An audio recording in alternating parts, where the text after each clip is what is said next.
The search for a voice. She woke in the dark of the enclave's lower quarter, where the walls sweated with condensation and the lamps flickered like exhausted stars. Her name was Lyra, though even that felt borrowed. She had no memory of who she had been before the great blackout, no recollection of family, no trace of the days that might have once carried her through the world. What she had instead were the voices. They came from broken recorders, from battered terminals, from fragments of storage chips scavenged in the ruins.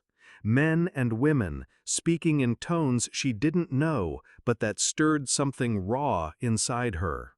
Sometimes it was laughter, sometimes weeping, sometimes just words in languages half lost, static-laced, burned by time.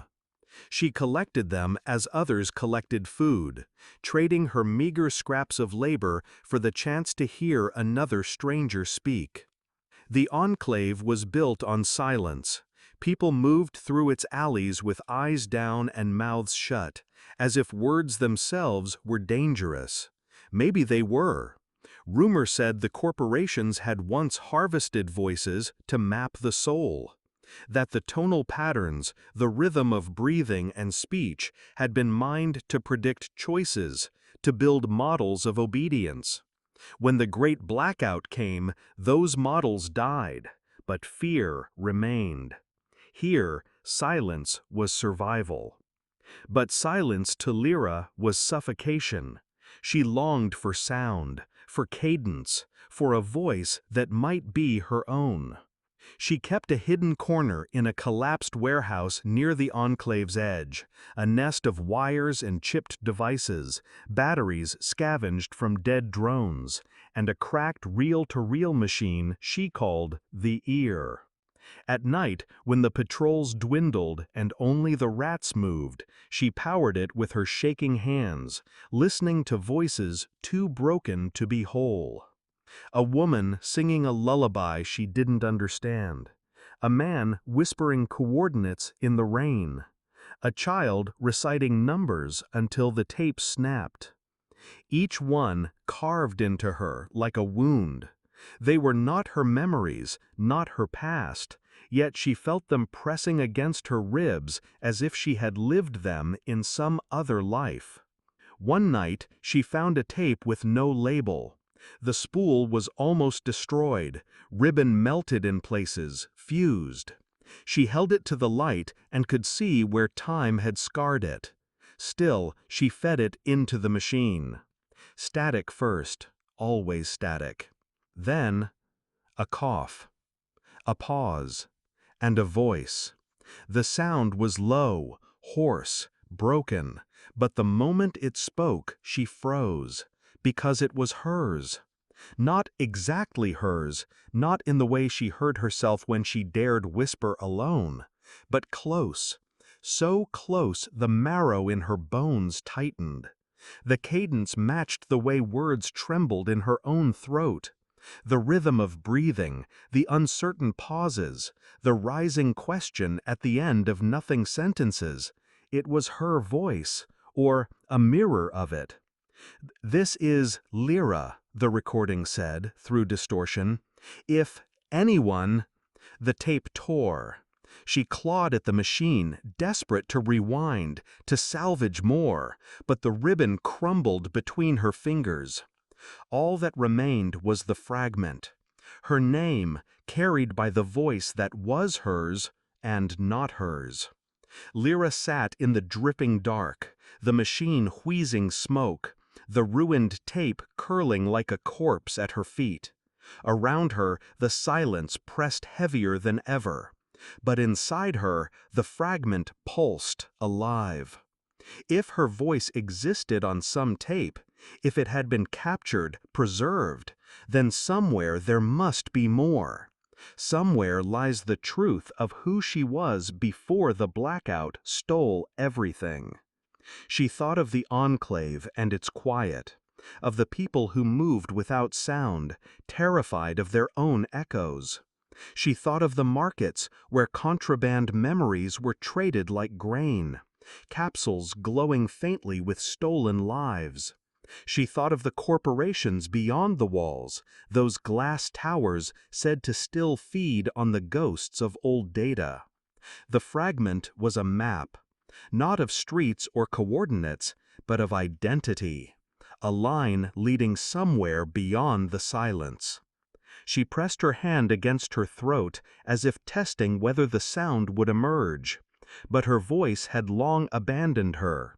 She could speak, but when she tried, nothing came. The blackout had left her mute, or maybe she had been mute before. She didn't know. The tapes had always spoken for her. Now one of them had spoken as her. The realization left her trembling, not with fear, but with hunger. That night she disassembled the machine, piece by piece, wrapping the coils in scraps of cloth, hiding the fragments beneath her coat. She would need them for the road. Whatever path awaited, it began with this discovery. When dawn bled into the enclave, the light revealed its ruins as always. Cracked concrete, faded neon, signs pointing nowhere. But Lyra's eyes saw it differently now. Every corner might hide another tape, another shard of herself. Every ruin might hold a voice that had once been her own. The enclave whispered against her skin. Don't move, don't speak, don't search. But the broken tape whispered louder. And so she stepped into the streets, her silence carrying a new weight, her hunger carrying her forward. She was going to hunt her voice. The markets of the enclave were not places of sound, but of gestures and shadow. Traders held up their wares in silence, fingers moving through coded signs, eyes darting to make sure no words escaped. A slip of the tongue could cost a life here. Lyra moved through the narrow lanes, coat heavy with the dismantled pieces of her reel-to-reel machine. She searched for tapes, for scraps of memory, for anything that might lead her closer to the echo she had heard. Her fingers brushed across bins filled with scorched circuits, melted plastics, half-broken cassettes. Each object was a fragment of the world before the Great Blackout, when voices traveled freely, when memory was not currency, but air itself. She found nothing that resembled her lost tape. At a stall draped with rags, she paused. A man with a scar across his cheek raised his head. His eyes lingered on her, too long, too intent. He held up a capsule of faintly glowing amber, a memory capsule, contraband, dangerous. She shook her head and moved on, but his gaze followed. She did not want their capsules. Those were other people's lives, pressed into fragile shells, traded like wine. She wanted her own, her tape. By nightfall, she left the markets with nothing. Her throat ached from silence, as it always did. She returned to the warehouse, pieced her machine together again, though it whined and smoked with each attempt to start it. The fragment of the tape still sat beside her, a crumpled ribbon with her name burned into its silence. She tried to imagine what the rest of the message might have said. If anyone what? Survives? Remembers? Cares? Each guess cut deeper, each absence heavier. The nights blurred. She searched ruins beyond the enclave's edge. Old buildings collapsed beneath rusted signs. In one she found an answering machine buried beneath rubble, its battery long dead, its tapes drowned. She pried them open anyway, fingers bleeding on jagged plastic, desperate for a trace. But the voices were gone, washed into nothing. Then came the dream. She dreamt of a corridor lined with speakers, each one breathing static. As she walked past them, the static shifted into words. Her name, again and again. Each voice different, yet all of them her own. She reached for one, but when she touched it, the speaker turned to ash. When she woke, the dream clung to her skin like oil. She could not shake it. She had to find more. The next day, she risked the Forbidden Quarter, where ruins had fused with the Enclave's boundaries, a place patrolled by those who enforce silence with blades. She slipped through cracks in the concrete, her coat catching on rusted beams, her heart hammering so hard she thought it might echo into the streets. The quarter smelled of dust and burned circuits. Here the remnants of the old city still stood, towers leaning like corpses, glass shattered across forgotten avenues. Somewhere in this decay, voices might still live. She scavenged carefully, finding a cracked speaker, a spool of half-rotted film, a voice recorder corroded with mold. Most of it was useless. But then, beneath a collapsed doorway, she found a box. Inside were tapes, dozens of them, their labels eaten away by water. Her hands shook as she pulled one free. She carried it back through the ruins, back to the warehouse, breath ragged with fear and hope. When she fed the tape into her machine, it hissed and stuttered. The sound came faintly, broken by static. A man's voice this time, sharp, commanding. Not hers. Keep the archive hidden. They'll come for it. Burn everything else. The tape snapped. Smoke filled the machine again. Lyra sat back, trembling. The voice wasn't hers, but it spoke of an archive. Something hidden. Something the corporations wanted destroyed. Her heart pounded. An archive meant recordings. Recordings meant voices. Voices meant possibility. If her voice had been captured once, it might have been stored there. Maybe fragments of her life before silence lived in that hidden place. Maybe the rest of the tape, the rest of her message, waited there too. She had no map, no name, no direction. Only the word archive. But it was enough. That night she sat in the warehouse, staring at the broken machine, the curled tapes at her feet, the silence that pressed against her chest. The Enclave was not a home, not anymore. It was a prison of silence. Beyond its walls, perhaps there was sound. Perhaps there was herself. She thought of the risk. The corporations guarded their secrets with fire and steel. Those who searched for voices too openly vanished, leaving only rumors behind. But the hunger in her would not quiet. Lyra stood. She wrapped the broken machine once more in cloth, slung it across her back, and gathered the fragments of tape. She stepped outside, where the neon bled faintly against the dark. The streets of the Enclave wound around her like veins, pulsing with unspoken fear. She did not care. She would find the archive. She would find the voice. And maybe, in doing so, she would find herself. The walls of the Enclave loomed like jagged teeth as Lyra slipped through a broken passage in the outer barricade. Beyond was no man's land. Streets half swallowed by weeds, husks of towers leaning against one another, sky a smear of rust and ash. The silence followed her, but it felt different here. Not enforced, not watched, just the silence of abandonment. Her boots crunched over shattered glass, over bones she didn't dare examine too closely. Once people had lived here. Once they had spoken, shouted, sung.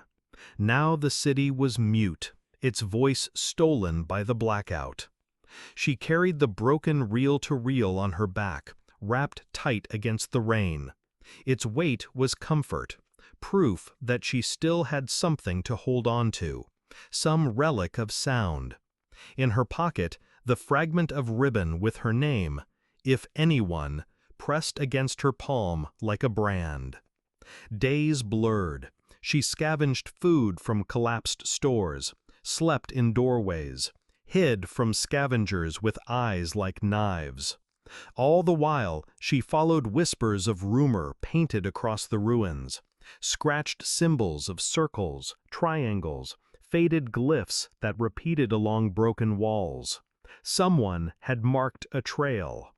And then, one dusk, she heard it. Not the city's silence, not the scrape of her own feet, but a hum, low, metallic, pulsing through a rusted conduit half buried in the street. She pressed her ear to the pipe and felt vibration, faint like a heartbeat. She followed it, through alleys smeared with neon ghosts, past statues of wires that once carried light, into a collapsed subway station where the air smelled of mildew and charred plastic. At the far end of the platform stood a door, metal scorched black but unbroken. Symbols were carved into its surface, circles, triangles, glyphs, the same markings she'd followed. She pushed. The door groaned open. Inside was a chamber of machines, their bodies skeletal but intact. Spools of tape lined the walls, stacked in columns that reached the ceiling. The hum came from a central console, lights flickering weakly across its cracked glass. Her breath caught. An archive. She stumbled forward, hands trembling. Rows upon rows of tapes, some broken, some whole, some melted into shapeless lumps. She pressed her palm to them, feeling their cool silence. Inside each might be a voice, a fragment of the world before, maybe hers. She found a working player bolted to the console. It whined when she powered it, sparks spitting, but the reels turned. She took the nearest tape, slid it in. Static. Then a voice. Quote, "This is Station 12. System integrity failing. We're losing," unquote. The voice died into silence. Another tape. Quote, "Mother, if you find this, unquote. Static. Another. Quote, "They said memory was the future, but all we found was," unquote. Lyra's hands shook as she fed tape after tape, fragments pouring into the stale air. Children, soldiers, lovers, strangers, voices lost in half-sentences, broken by static, drowned by time. The room filled with them, echoes overlapping, a chorus of ghosts. And then, quote, "This is Lyra." Her chest seized. She froze. The tape stuttered, but the words cut through the noise. Her voice again, faint, fragile, but hers. Quote, "If anyone hears this, I don't remember who I was. I don't remember me.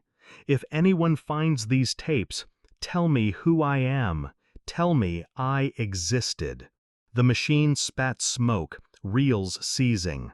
The tape snapped. Silence. Lyra collapsed to her knees. Her body shook with something between sobs and laughter, though no sound came. The words had been hers, a plea carved into the void. Proof that she had once sought herself even then. Proof she was not only a hollow shell of silence. But the words raised more questions than answers. She had recorded her own search. She had left behind her own hunger. And now she had found it again, trapped in endless repetition. Her quest was a circle, a voice chasing itself through time. Yet, for the first time, she felt no despair. Kneeling in the dark, surrounded by the brittle spines of memory, she pressed the broken reel-to-reel to her chest. She understood. It was not answers she had been seeking, but proof that she had spoken, that she had left a mark. Her silence was not emptiness. It was a vessel waiting to be filled. And though the world around her remained mute, though no machine could restore her voice, the knowledge changed everything. She had spoken once. She had existed.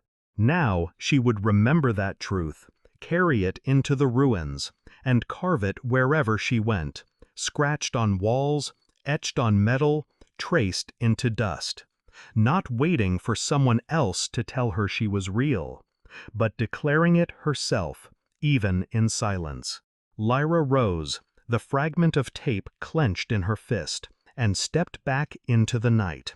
The world was voiceless still, but she was no longer afraid of the silence, because she knew now she had already broken it.